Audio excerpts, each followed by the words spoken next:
Just trying to just play my game, not overthink it, take what the defense gives me. Still can't turn the ball over. Just try to take my reads and live with the results. But just trying to think the game through, see how they're playing when I'm on the bench, and where I can impact the game when I get in there. That's all I can really do. But you can't be scared of turnovers. Yeah, you just got to play, and then you make a mistake and you think about it, where it should have been, and then it's on to the next play so you don't do it again. That's my mentality about it. As Nick put it, there wasn't a lot of juice in this game. Are those tougher games to kind of play your way through, not having the hype for the intensity that some of the others do? A little bit, but I mean, we're all professionals. We all got to go out there and do a job. I got to go out there and put a good solid 48 minutes of basketball together no matter who we're playing, especially, got 7 games left of the season, and we're going into the postseason, so we got to take advantage of these games and really work on some things, lineups, our foundation on defense, our offensive flow, pace, to get ready for the postseason.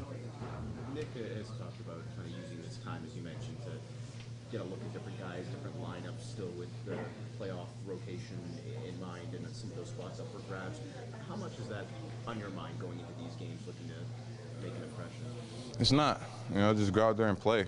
I'm not out there thinking about it like, I got to play well so I can play in the playoffs. It's just going out there and playing the game that you've been playing your whole life. Like I said, taking what the defense is giving me,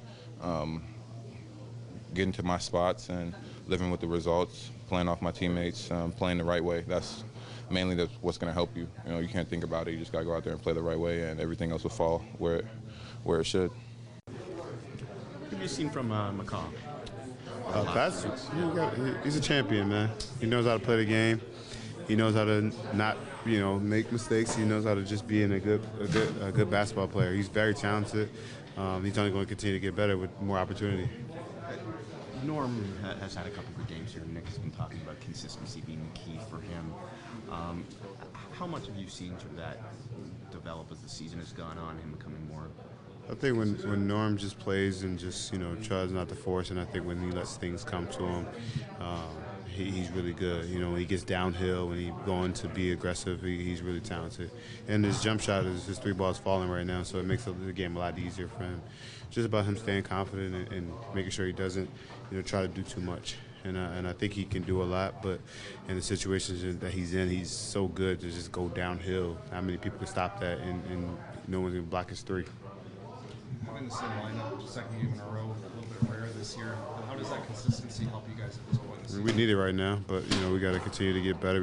I don't even know how many more games we got to go, 7, I think, to just get better and keep working at it and keep biting away at the chip and just continue to get better. I think the guys who started tonight have now played about 90 minutes together on the season. Does it feel like some continuity is building? I think we got our starting 5, and I think our starting 5 has a super high IQ, so that's one thing that helps.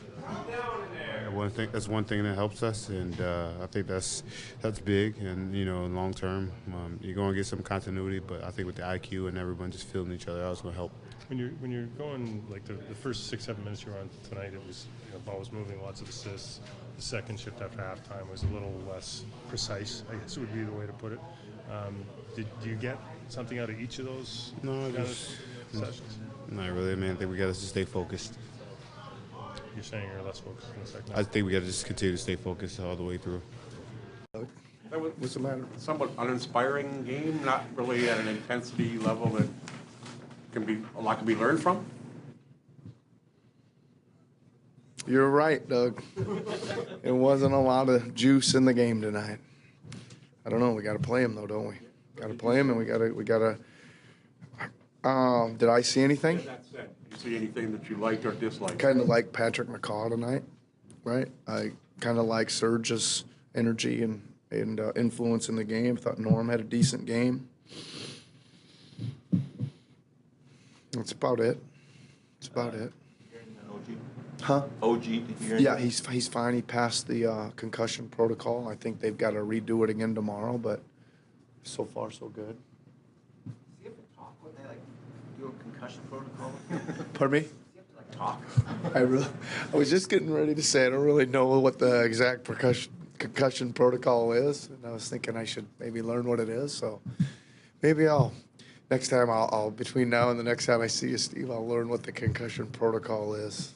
I get used to just saying, "Can he go?" and they say no, and I say he's out, or yes, and they say he's in. With Norm, you mentioned sort of you're looking for low mistake basketball from him, if not mistake free. Yeah. And he comes out tonight has 20. How hard is it for a player you want to not initiate, but be aggressive and take that pass? I mean, there's a way to.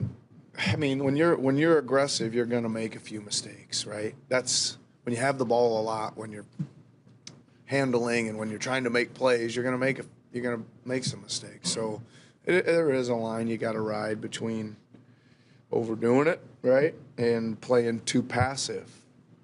And it's tough because his natural instinct is to get that thing and put his head down and go to the rim, right? And I think we need a little less of that and more at the right times, right? I mean, my favorite ones are in transition, because I think that was a real strength of his about 2 years ago, right? He just ball would be free, he'd run it down, it'd be a fast break, and boom, he'd be at the front of the rim. And then late in the clock, he bails you out with just that 17-footer, up in the air. You need those late shot clock baskets. Like in between that, he should probably be circulating it a little bit, or taking the open three if it comes to him. What are you seeing from McCaw besides his defensive energy and ability to just create mayhem? What else are you seeing from him? I see an offensive energy too, Doug, with the cutting, right? He's kind of hits and he's gone by his guy, and it kind of sinks in the rest of the defense, and then maybe somebody else is open. I think he's got a direct line drive game that's coming here a little bit. We called his number a couple times tonight to turn the corner, and he did. I think he might have missed one. First possession, you got him in a second run. You got him a straight line drive. Yeah. Finished at the rim. Yeah, and he can do that. So, I don't know. I like him, man. He seems to bring some loose ball, knocks some balls away, extra possessions on offense. I like him. Length. I feel like that just takes a while to fit in with a new team, an old team. I don't know. I think it's more of there's just bodies there is his problem, right? I mean, like if those guys weren't, if Norm and OG and those guys weren't there, he'd be there. He'd be a hell of a player. I'm convinced. I don't know. What am I going to do with him? I'm going to keep throwing him out there and hope he starts making some shots. That's it. Keep giving him chances. Hope he takes another 10 in our next game, 9 shots in our next game.